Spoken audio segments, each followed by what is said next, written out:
कोई साधु महात्मा ऐसा सिद्ध मिल जाए और वो हमारे दुख मिटा दे, ऐसा कभी नहीं हो सकता। ये पक्की बात समझ लीजिए, इस बात को दिमाग में बैठा लीजिए, कहीं जाकर परीक्षा ले लीजिए।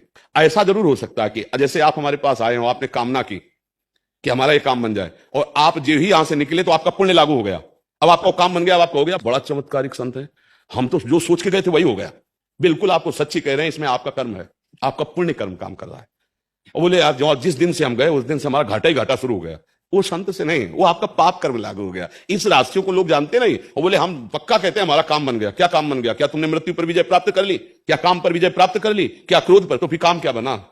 वही, जब काम चाहे तब गिरा दे, क्रोध चाहे गिरा दे। काम क्या बना? काम तो संतों से तब बनता है जब उनके उपदेश के अनुसार चले और हम इन विकारों पर विजय प्राप्त करके सच्चिदानंद भगवान को प्राप्त करें। अब भाई अध्यात्म कम ही लोग सुनने वाले होते हैं, कम ही लोग चलने वाले होते हैं, तो हमारी बात तो कड़वी लगेगी, पर ये कड़वी दवा है, अगर खा लिए तो स्वस्थ हो जाओगे, पक्की बात है। हाँ अच्छा, ये फ्री मिलती इसलिए विश्वास नहीं होता, आप समझो। और सब फ्री है, हाँ बैठे जो सुना सुना नहीं चल दिया, क्योंकि पैसा तो लगा ले।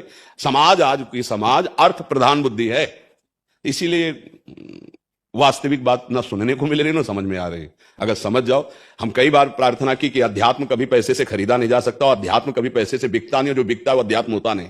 अगर इस पे कोई फीस है तो इसका मतलब वो अध्यात्म नहीं है, पक्की बात है। पैसे से अध्यात्म नहीं खरीदा जाता, और अध्यात्म को कभी पैसे से जाना नहीं जा सकता।